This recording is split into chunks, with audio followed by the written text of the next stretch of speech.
What's a burlesque show? People in like corsets and that dancing. I've been to a show once. I don't really know that much about them, to be honest. Don't know much. Red lights. Those circular tables, like the little small circular tables with like the little lamp on it, the nice lamps. Pearl necklaces as well. It was interesting. It's an art form, I would say. I think like very sexual dancing, like very erotic, I don't know. That's kind of, those are the words that come to mind when I think of burlesque. I don't know, I've never thought about it fully. It's an interesting topic. Good answer, good answer. Perfect. Very simple. Thank you very much.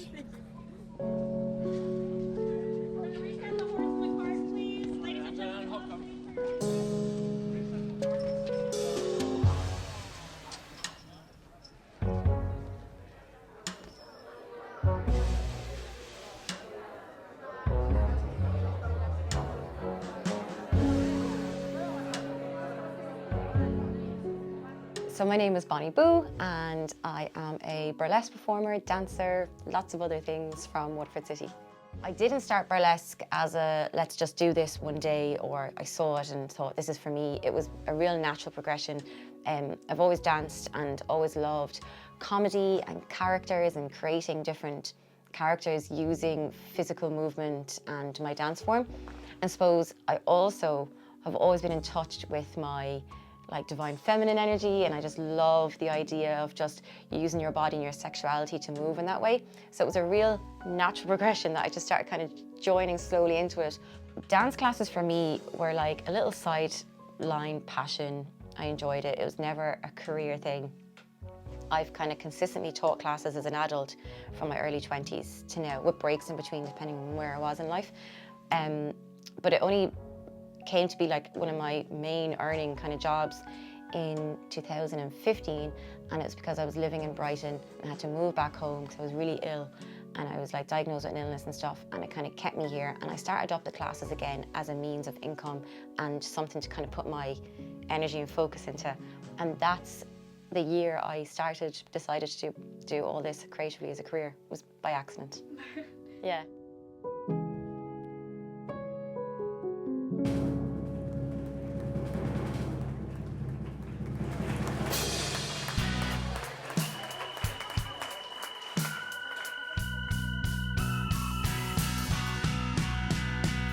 You got exactly what you wanted, Mr. Kruger.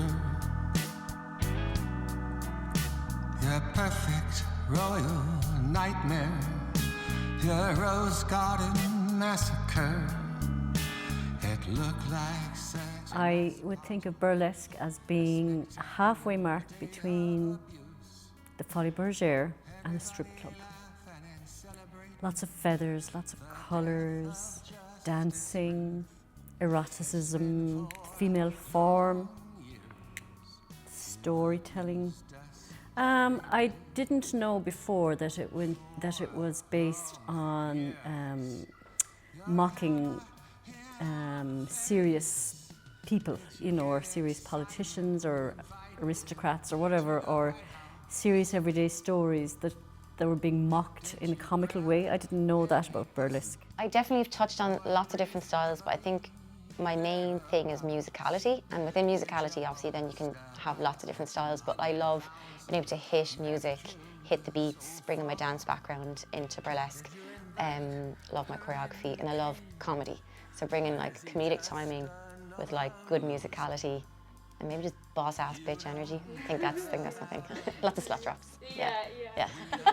And I found the whole history of it interesting, and how it went into America, and how banning the alcohol in America for a while during the Prohibition had an effect on it, because they seem to link alcohol with it, which I think is a pity, because I don't think you have to do that when you have a form of art. You should be able to, you know, enjoy it without all that. But I suppose it's the nature of the eroticism that kind of brings that out in people. You know, they go and they have a drink and they're letting go at inhibitions and whatever, I don't know, you know. But women in particular, I have a question regarding that.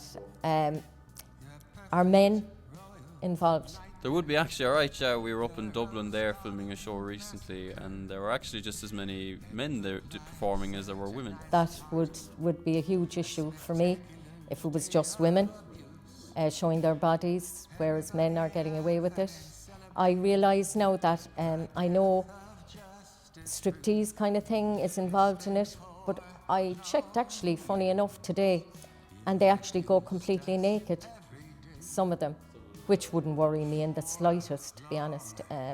Having said that, yeah, I'd be very okay with all that. Actually, I wouldn't mind going to see it. Burlesque for me is a huge umbrella term for so many raindrops coming down on the umbrella. You know, for me, it's a space to express yourself in whatever energy or intention you feel or talent that you want to share on the stage. And it's like having a mini show where you get to just have fun, be emotive, be dark, be sensual, and just embody who you are, you know, being able to use all of the different strengths and talents you may have. And then of course, you know, burlesque is very famously known for stripteasing, which is a huge element of it, but you don't have to striptease to be a burlesque performer. But for me, I do love the striptease element as well. Yeah, it's great.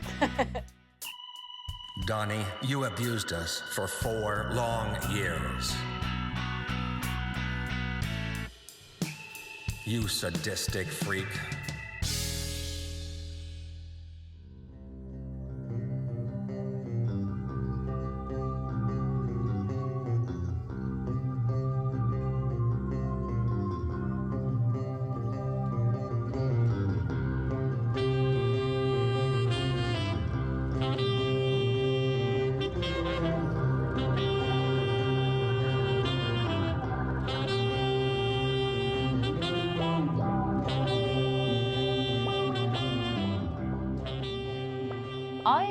I'm really lucky. I think the circles I'm in, the people that are around me are all really open-minded and kind of in the art scene as well. And so I've never really had to deal negatively with stereotypes, just curiosity for sure, where people aren't sure about it and ask questions. But in general, positive experiences, yeah, which is great. Times are changing, big time, as we all know. Like, lots of stuff is way more acceptable. I think reality TV really helped with that. People got to know real people and things got less judgmental and less kind of distant with different ways of living, I suppose. But again, like, I think I'm just really lucky that I don't, on a daily anyway, experience any of that kind of, you know, people expecting me to not be doing what I'm doing, or that kind of fear of it all, because it's fear of the unknown maybe.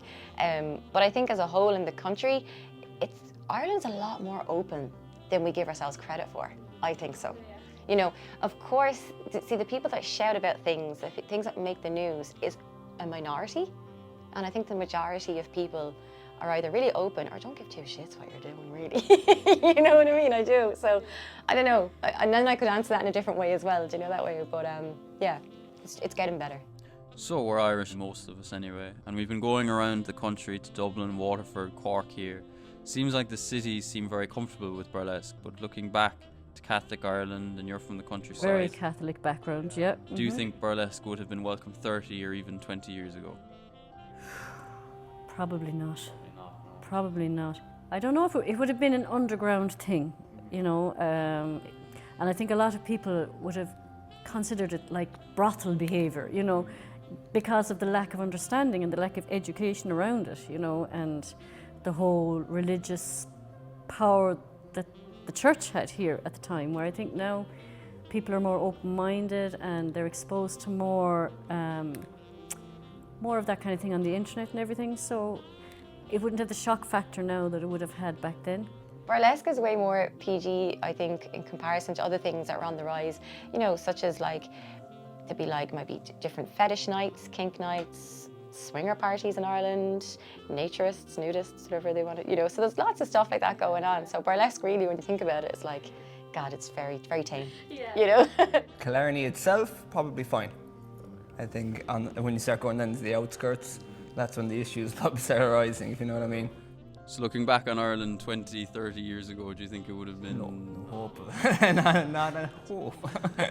Oh God, no. And not even, I'm sorry, I think even today, there's still, I do.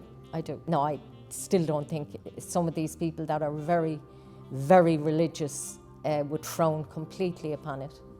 And that wouldn't be just down the country or isolated areas. I've known women in their 40s and that would frown completely upon that, which is insane. Very intense. Oh, totally, yeah.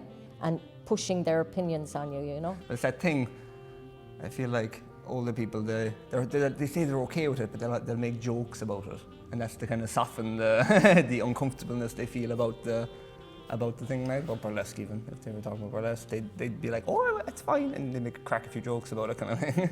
Where I'm from is very quiet over the winter particularly, and it's so quiet there that anything colourful and energetic and far out would be welcome as a break from the boring norm, you know. It would have been something that they would have talked about for 20 years into the future probably, the time the burlesque show came to Valencia, you know.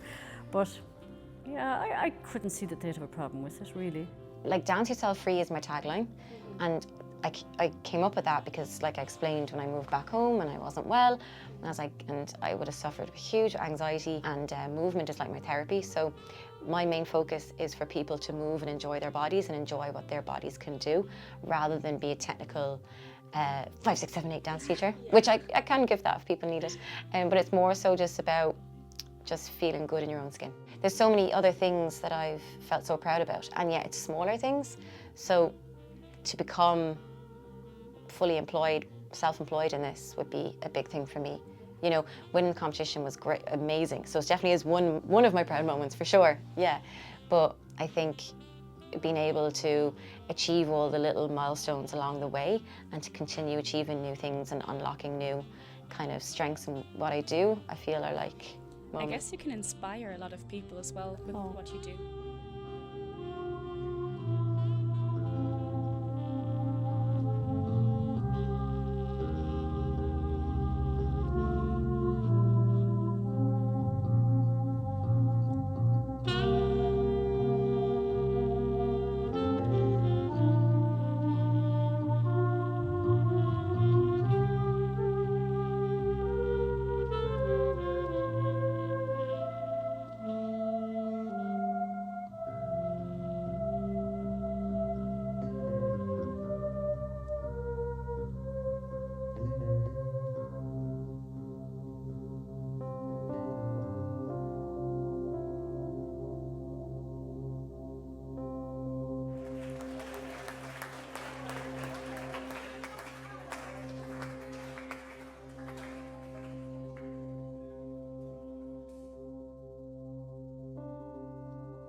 I have a burlesque joke. Go for it, let's see the burlesque joke. There's a kid, and he's at a burlesque show, and he stands up and he runs out. All right, and he's stopped by the doorman. The doorman says, "What are you doing? Why'd you leave?" And the kid says, "Because my mom said if I ever watch something like that, I turn to stone, and I can feel it start to happen."